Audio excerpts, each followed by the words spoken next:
Yep, it's me again, Attila Yeşilada, dropping another video for Real Turkey channel. It's a beautiful day out there, sunny, 27 degrees Celsius, and I'm gonna hit the pool after I finish this video. Time to be happy because you need every minute of happiness in Turkey that you can get your hands on. This is a country where the primary preoccupation of every citizen is to make life miserable for themselves and for the rest of the nation. You want an example? Yeah, Turkey has countless problems, terror, authoritarianism, high inflation, which, by the way, is the topic of today's video, but I'm going to get there. Ethnic differences, religious differences.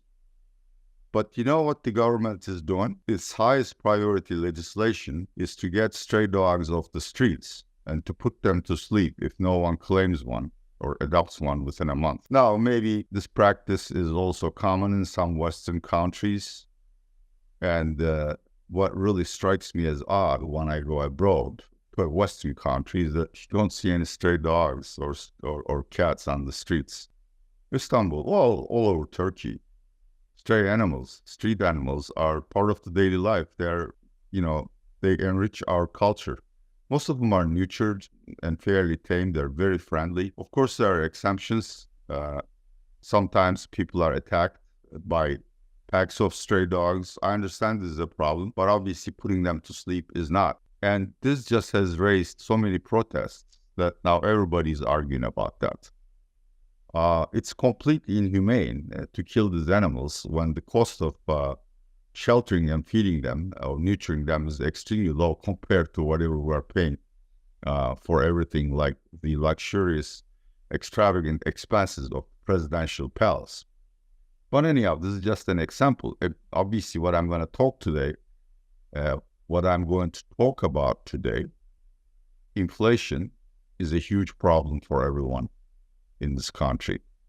Recent data emerged which suggests that the perceived or actual inflation may be in triple digits. It may be rising rather than falling, or inflation expectations are much higher than what the official surveys will tell us. Is this a huge deal? Of course it is. Next week, Turkey's May CPI will be announced. It will probably reach 75% per annum. Yeah. The survey by prestigious private university Koç, and one of the more reliable polling agencies in Turkey, Konda, as in Anaconda, but with a K, reveals that when asked, respondents claim the inflation they feel as of May is 113%. That's 113 per year. As importantly, central bank collects data on inflation expectations from a very small sample of quote-unquote experts. Their data show inflation expectations coming down for the next 12 and 24 months. When we go back to the survey I just mentioned, inflation expectations are coming down, but they're so high, it's outrageous. When asked, participants say that they expect inflation to be 92% within the next 2 months.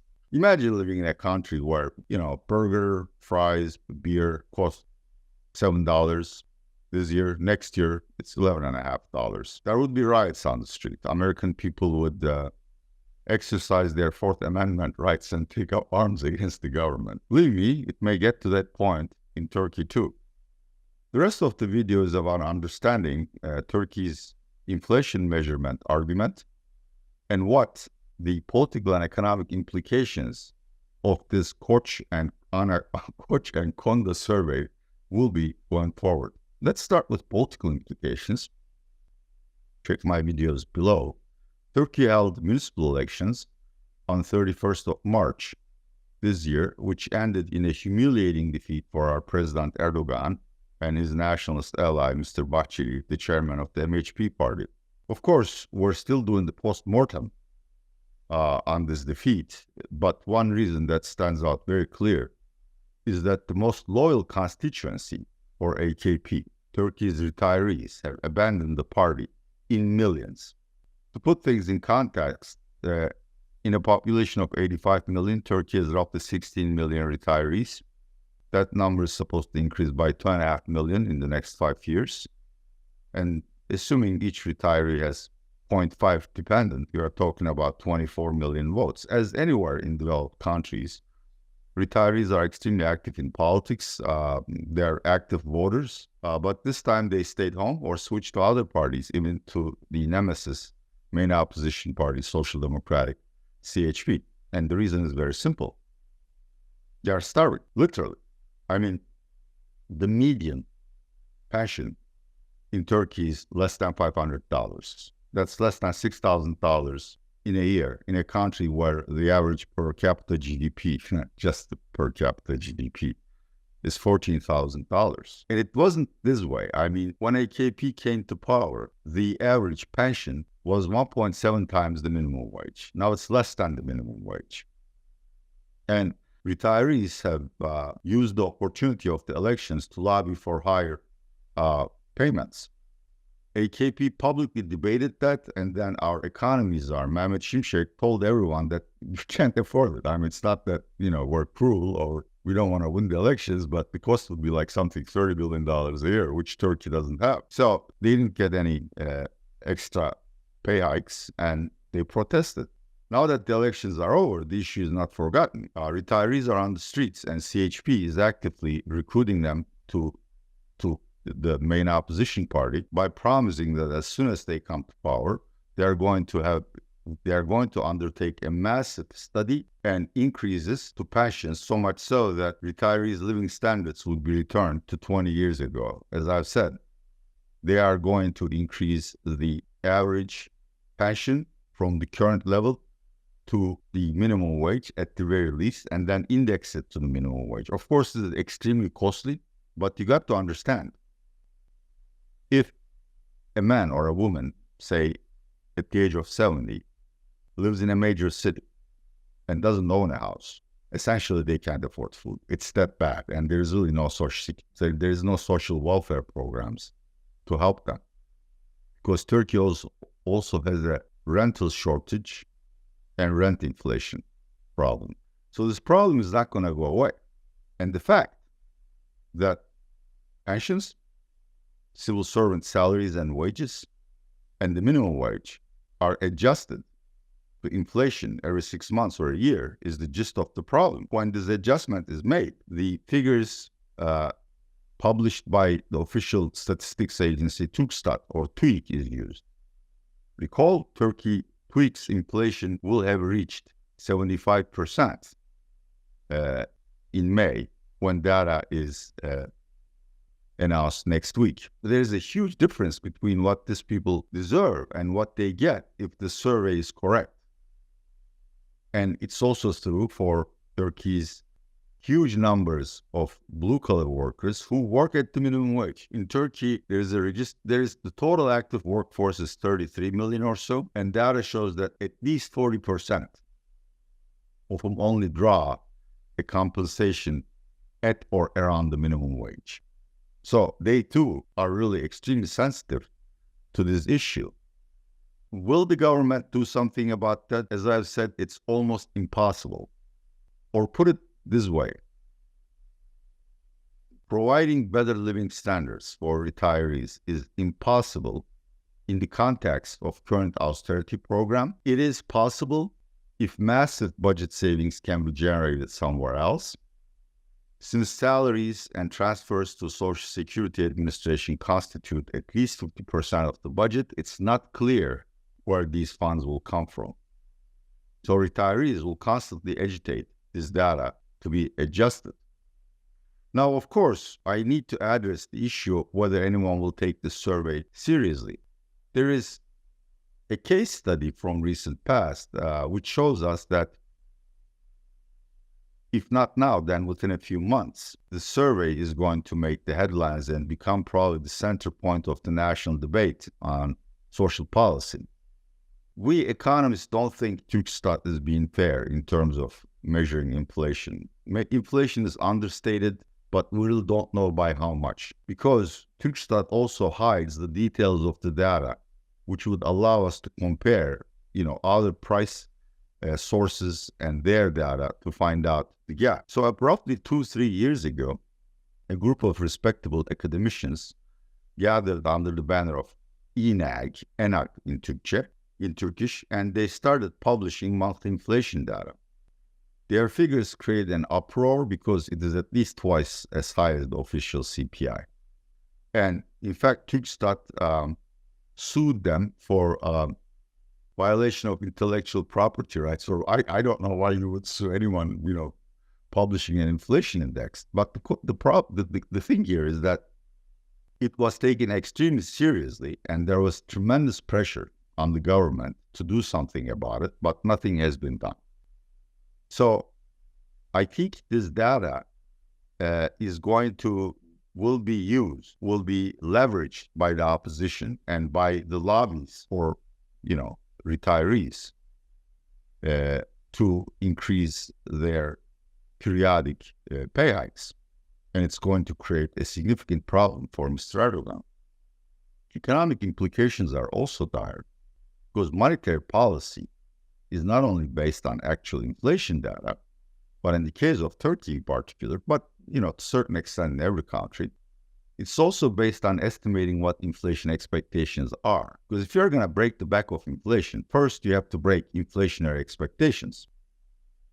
Major central banks like Fed and European Central Bank have a variety of sources that they can draw on to determine what inflation expectations are. For instance, the two major consumer confidence indices in the United States, Conference Board and University of Michigan and Reuters, does ask the participants regularly what their inflation expectations are for the next 1, 3, 5 years. European Central Bank has a wealth of data from the ZEW survey or from the periodic reports by the European Commission to estimate or to find out what inflation expectations are. Also, you can, look at some bond yields, TIPS bond yields, etc. But I find survey-based inflation expectations data more realistic. In Turkey, none of these exist. Unfortunately, these questions are not asked regularly by any of the official surveys. So the central bank, I think it was 15 years ago, devised this monthly survey of expectations, which not only collects data on what people think inflation will be, but also on the exchange rate, on growth rate, current account deficit, etc., etc. The problem is, A, the sample is extremely small. It's not representative of the nation. It's a group of anonymous 45 experts. We don't know who these people are, which is fair, probably, so that we don't, blackmail them. But the inflation expectations survey has always underestimated inflation, with the exception of 1 year in its 15-year history. And, the gap is not small. It's like 10 percentage points, something like that. 2, we have reason to believe that those participants who highball inflation expectations are being eliminated from the sample set. So there is a huge problem in doing monetary policy analysis based on this set, but it is. For instance, Turkey's inflation is rising, but the economies are Mehmet Şimşek and the governor of the central bank, Mr. Fatih Karahan, tell people at every occasion that in the summer, not only headline inflation will decrease, but also trend inflation will decrease, and that will be permanent. When you ask them, how do you reach such a conclusion, they point at the inflation expectations survey and say, look, since the beginning of 2024, each month witnessed lower inflation expectations for 12, 24 months and 5 years. Fair, it is true, but it may not be relevant. Okay? Another thing, remember I just said, they claim inflation expectations are decelerating. Now, I looked at past data from this Koç University and Conda survey.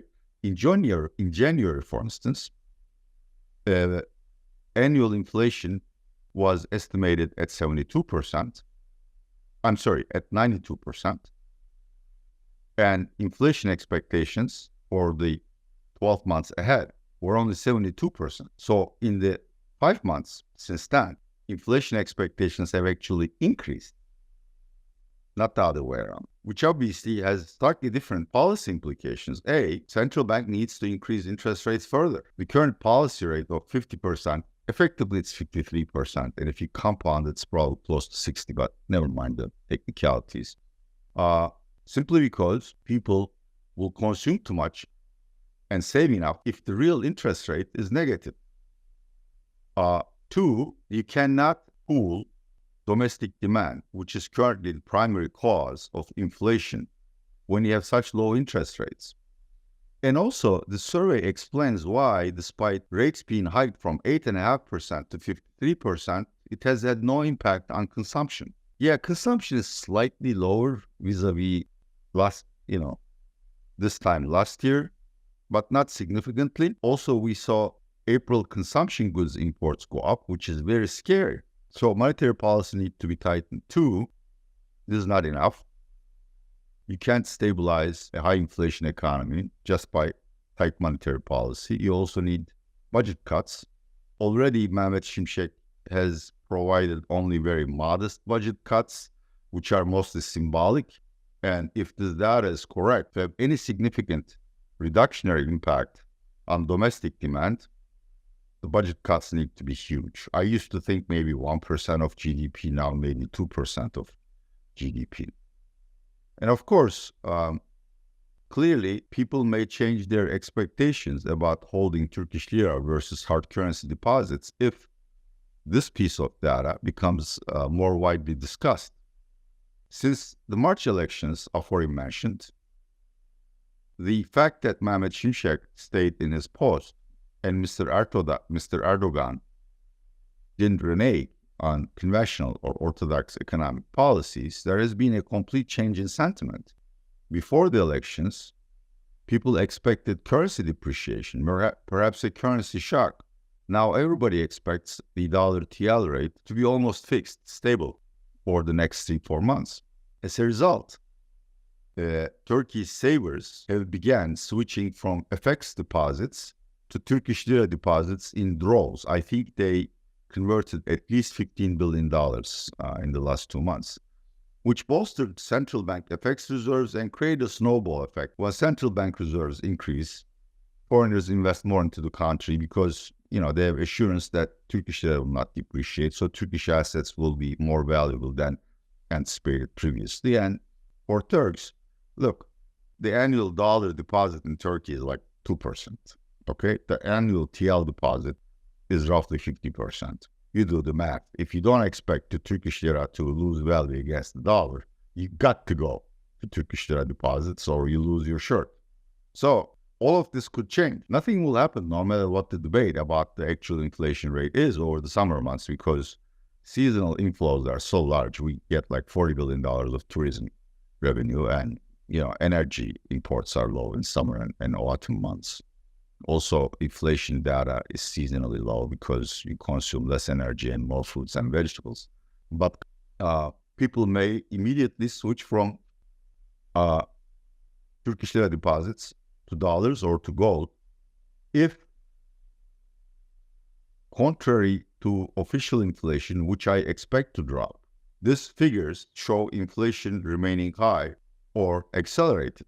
And this would cause a significant damage to Turkey's economic austerity program. And finally, remember, inflation expectations are sticky. A major reason why they remain so, above and beyond the fact that we have no credibility, is the fact that salaries and wages and pensions are adjusted. And at the turn of the year in 2025, all of these will be adjusted. By how much? By Turkstat data or by Koç University Konda data? Then it would become a very combustible mixture of political and economic issue. Erdogan essentially is stuck between a rock and a hard place. If he satisfies his biggest constituency by granting them pay raises in line with this private inflation data, the program is dead. If he doesn't, then in case of early elections, he's going to lose. Well, this has been another broadcast of Real Turkey Channel. Wish all of you a beautiful and pleasant weekend. I will drop another video next week, possibly about Turkey's unbelievable growth rate, which is 5.7%. Turkey is growing faster than China. Can you believe it? Can you believe China is growing at all? But that's a different question. So, see you next week. Thanks for watching. Subscribe. I don't know, do something.